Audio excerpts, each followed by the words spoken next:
Kronologi kerusuhan Mei 1998. 13 Mei 1998, Jakarta dilanda kerusuhan massa hingga 15 Mei 1998. Kerusuhan diwarnai dengan aksi perusakan dan pembakaran bangunan serta kendaraan bermotor. 21 Mei 1998, Presiden Soeharto mengundurkan diri. Kerusuhan bermulai dari kampus Trisakti di Jalan Daan Mogot dan Jalan Kyai Tapa dan Jalan S. Parman. Hingga sore hari, aksi perusakan dan pembakaran terus meluas. Berikut adalah kronologi kejadian kerusuhan Mei 1998. Sekitar pukul 11.30, massa sudah berdiam dan berkumpul di area sekitar kampus hingga akhirnya bergerak pada pukul 11.30.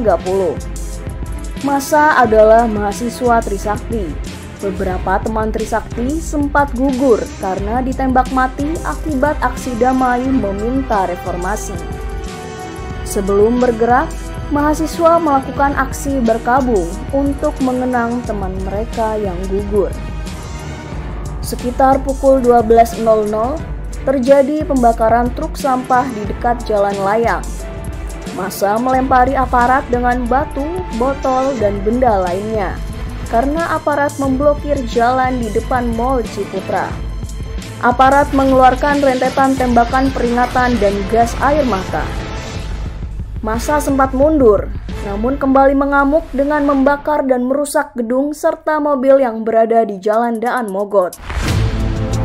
Sekitar pukul 13.00, ratusan mahasiswa Atmajaya menggelar aksi duka cita bagi mahasiswa korban tragedi Trisakti.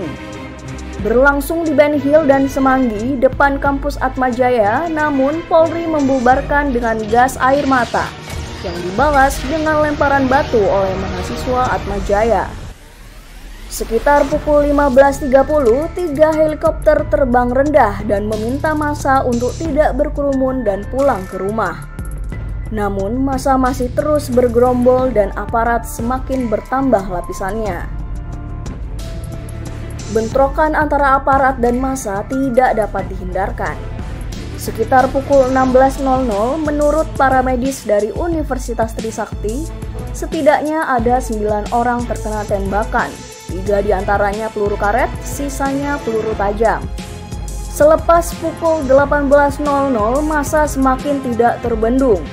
Hingga larut malam terjadi pembakaran gedung, pembakaran mobil, hingga penjarahan toko.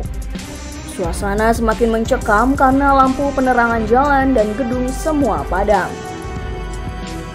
Akibat dari kerusuhan Mei 1998 ini, kondisi pemerintahan Soeharto tidak stabil.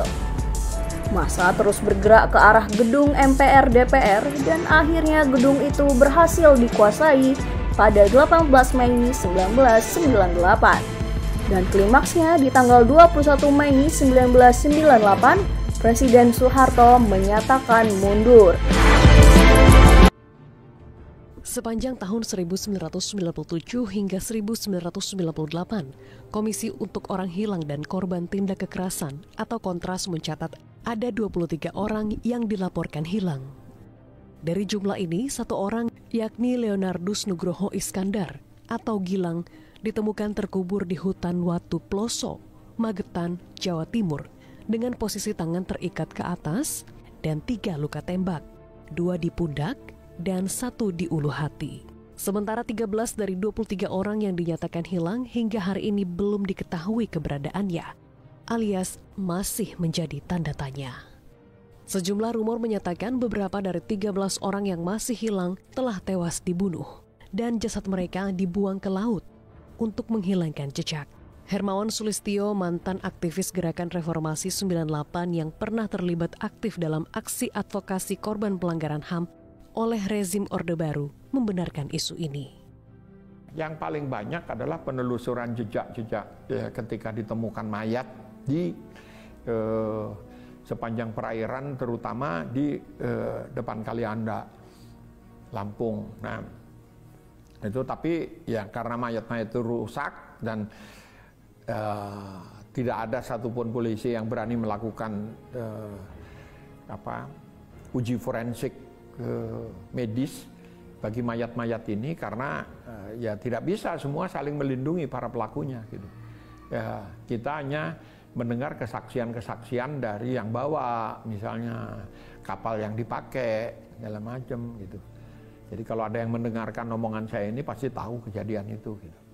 Selain rumor yang menyatakan bahwa sejumlah jasad korban penculikan dibuang ke laut, beberapa isu lain terkait keberadaan korban penculikan atau keberadaan jasad mereka juga pernah beredar. Hingga hari ini berbagai kabar tentang keberadaan penyair Wiji Tukul yang hilang antara bulan Februari hingga akhir Mei 1998 atau kabar terkait penemuan jasad. Kepala Staf Kepresidenan Muldoko menyebut penyelesaian kasus pelanggaran HAM pada tragedi Trisakti 1998 lebih tepat dilakukan secara non-yudisial. Menurut Muldoko, kasus dugaan pelanggaran HAM berat sebelum ada Undang-Undang Nomor 26 Tahun 2000 tentang Pengadilan HAM akan diprioritaskan melalui jalur non-yudisial, salah satunya melalui Komisi Kebenaran dan Rekonsiliasi. Hal tersebut diungkapkan Muldoko saat beraudiensi dengan perwakilan mahasiswa Trisakti pada Rabu 18 Mei 2022. Muldoko menuturkan Undang-Undang Nomor 26 Tahun 2000 tidak berlaku surut, yang artinya hanya memungkinkan penyelesaian yudisial bagi kasus dugaan pelanggaran HAM berat baru atau yang terjadi setelah berlakunya Undang-Undang Nomor 26 Tahun 2000. Untuk kasus pelanggaran HAM berat masa lalu masih bisa diselesaikan secara non-yudisial. Namun peraturan ini bisa saja berubah jika ada sikap politik dari DPR yang memungkinkan undang-undang tersebut bisa diterapkan bagi kasus-kasus sebelum tahun 2000. Muldoko pun menegaskan meski saat ini belum ada pengadilan kasus pelanggaran HAM masa lalu, tetapi pemerintah berupaya memberikan bantuan dan pemulihan kepada para korban dan keluarga korban. Muldoko menyebut pemerintah melalui Kemenko Polhukam tengah melakukan finalisasi draft kebijakan non-yudisial. Ia berharap berbagai kasus pelanggaran HAM berat masa lalu bisa segera tuntas.